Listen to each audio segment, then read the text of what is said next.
Hey, everybody, this is Pastor Tim, and we're back in the book of Ecclesiastes, and today we're going to be looking at chapter 3, verses 1 to 8.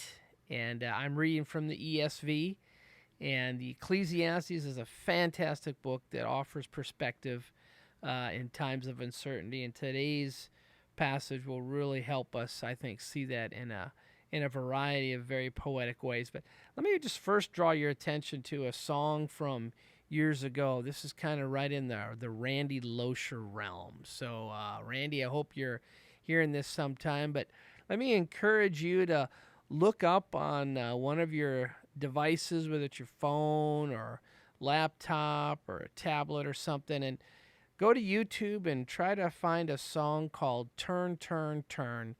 It was a song that was made famous by a group called the Byrds in the 1960s. It was actually written by a guy named Pete Seeger in, I think, 1954.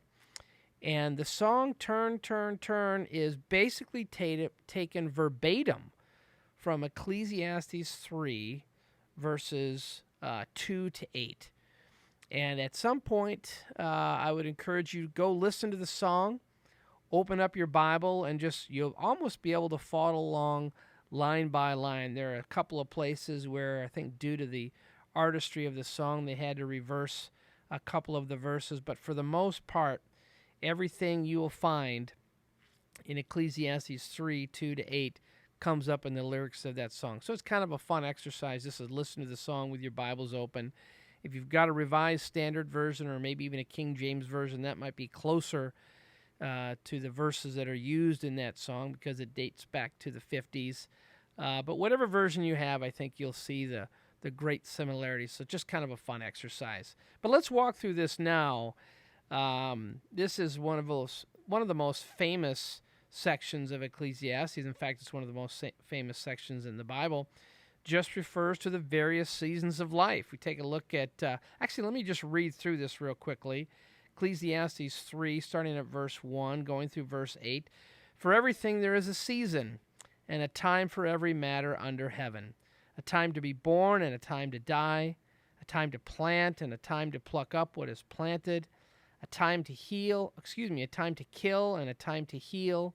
A time to break down, and a time to build up. A time to weep, and a time to laugh. A time to mourn, and a time to dance. A time to cast away stones, and a time to gather stones together. A time to embrace, and a time to refrain from embracing. A time to seek, and a time to lose. A time to keep, and a time to cast away. A time to tear, and a time to sow. A time to keep silence, and a time to speak. A time to love, and a time to hate.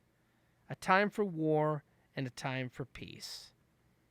So you got to love the poetic use here of these contrasting ideas that are written down in this parallelism. And again, when you listen to Turn, Turn, Turn, you're going to hear all these 8 verses show up in that song in a poetic way as well. But let's just take a look at a few of these things. A time to be born and a time to die. We all know that there's a season for each of that. It's rejoicing when somebody's brought into this world and a great deal of mourning when somebody dies. But we're all born and we all die, sort of like what we saw yesterday in Ecclesiastes 2, that the wise and the fool all go to the same place. They all die.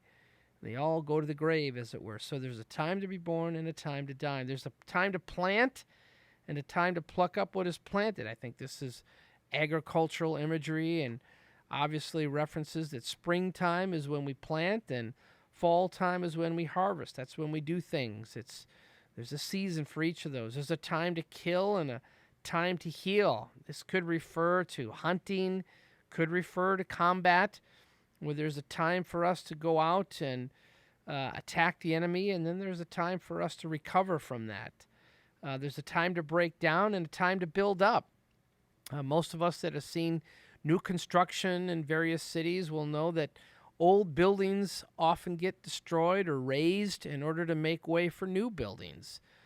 We see that happen all the time. It's kind of sad, but at a certain point, building structures get unsafe. They need to come down so that something can go up in its place. There's a time to weep and a time to laugh. We all know how that works as well, and I think right now we're in a season where we're we're not laughing. We're sorrowful, and we're very sober as we try to figure out what's going on with COVID-19 and how it's going to impact our lives and our communities and the entire world. There's a time to mourn and a time to dance. Again, probably a time when people are sick and funerals come on the scene, but then there are weddings and there are births and there are engagements and there are celebrations of 25 years of being married. My wife and I just celebrated 25 years of marriage on Wednesday, and even though we weren't able to do what we had planned to do a month or so ago, we had a great time with the kids and played games and had a wonderful meal and just hung out and had great memories of 25 years of marriage. So we rejoiced in that. There's a time to cast away stones in verse 5 and a time to gather stones together.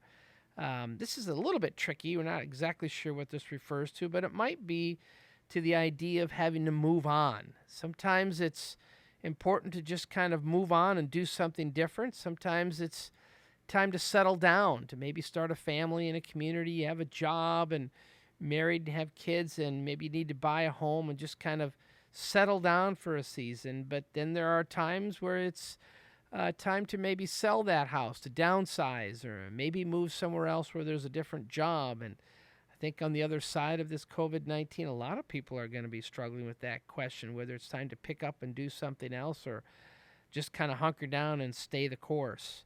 A time to embrace and a time to refrain from embracing.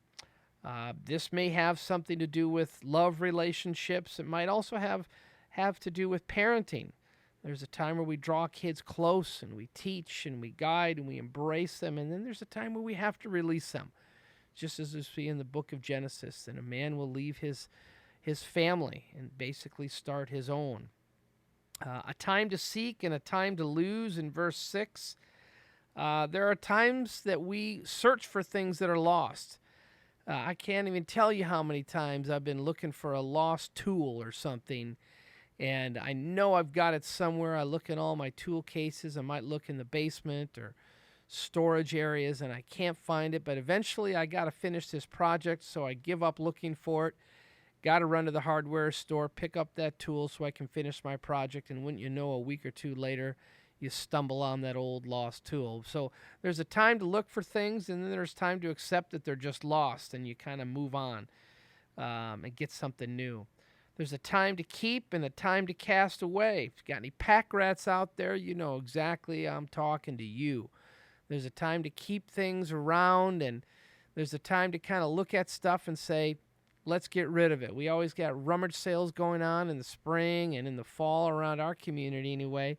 Most of us take advantage of those opportunities to scrounge the house and see what we don't need anymore, try to sell it or donate it to Goodwill or give it to somebody else who needs it. Some people say there's an old rule of thumb: if you haven't worn a piece of clothing for a year, it's time to get rid of it. I'm kind of like that. So there's a time to keep things and there's a time to throw them away. Sometimes it's good to be married to somebody who's opposite you, because every once in a while, the pack rat in our house draws on something that we've had for 3 or 4 years that we need right at that very moment, which we thought we never would have needed before. But because we still had it, boom, there it was. So there's a season for all those things. There's a time to tear and a time to sow. At some point, some of those old T-shirts from college need to go away. You need to stop wearing them because either they're too small or you're too big, or both. Or maybe there are too many holes in them. It's time to get rid of them, and they need to become oilcloths or something that we use to change the oil or clean up things in the garage. So there's a time for when we need to just pitch some of those things and get rid of them. There's a time to keep silence and a time to speak. You know the proverb that even a fool is considered wise when he keeps his mouth shut. There are times where it's better for us to just kind of say nothing. But then there are times where we need to stand up and say something. So there's a season for speaking boldly. There's a season for proclaiming that which we're convicted of. But then there are times where it's just better off to keep our mouths shut. And it's always hard, I think, anyway, to kind of discern when those moments are. But somehow deep within us we have a bit of a gyroscope that helps us understand when we should keep our mouths shut, when we should stand up. There's a time for love and a time for hate. This might refer to war as well, or boundaries. Sometimes good boundaries are or what make neighbors really good. What makes for best neighbors, the same thing can be said for nations as well. I think now in this COVID-19 situation that a lot of European nations are closing their borders right now because they're trying to contain the virus. And I think some people are upset about that, and you can certainly understand it. But this seems to be a season where these nations have decided that we've got to maintain a larger degree of control as they try to contain this virus, and so the borders have been shut. So there's a time to kind of hold off. There's a time to love and allow people in, and then there's a time to hate in the sense where we shut those borders down and make life difficult for those that want to come in. And this is one of those seasons that many nations have determined to be the case. And then finally, a time for war and a time for peace. This song that was sung by the Byrds was popular in the 60s during Vietnam, even though it had been written more than 10 years prior.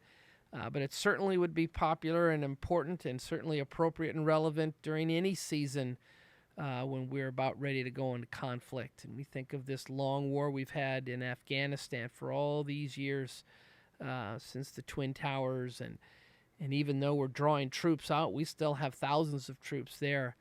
There's a time for war and a time for peace, a time where we need to fight for what we believe in, and a time when we need to stand down. And those are really, really difficult decisions for our leaders to have to make. And I think the decisions our leaders have to make right now, all around the world, and certainly in our own country, as it relates to COVID-19 and what kind of measures we need to take to keep people safe. And so let me encourage you. We've been praying for a lot of people, and we need to continue to pray for the vulnerable, our frontline workers, but let's not forget our leaders. These are the times where they get tested the most, and no matter your political affiliation or your political ideology, whether you're left or right or somewhere in between, this is the time to be praying for our leaders, that the Lord would grant wisdom as they seek to do the best they can to contain this virus, while at the same time maintaining some semblance of freedom so that people can, in cases where they're able to do it safely, earn money, because as other people are earning money in the country where there are safer situations, that's going to help the country in the long haul. At the same time, there are communities that are hard hit by the virus, and they really need to be in some degree of control to kind of contain it even more than others. So these are really difficult decisions that our local leaders have to make. I've got a really good friend who's a local leader, and I know he's agonizing over many of these decisions.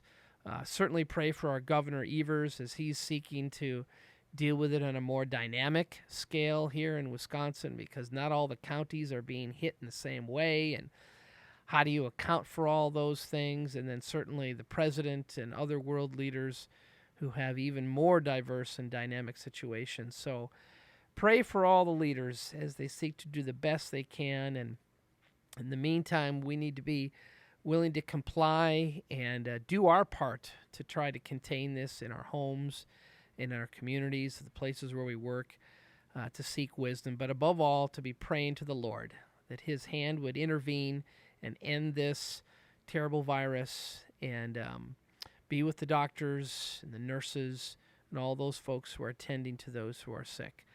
So there's a season for everything, and right now we're in a strange season, but it too will pass. And on the other side of this virus, things will be better. But in the meantime, we just got to accept that this is the season we're in, do the very best we can to be good neighbors, to glorify God, to pray, keep our noses in our Bibles, and to look out for one another. This is Pastor Tim Johnson. I love you guys. God bless you.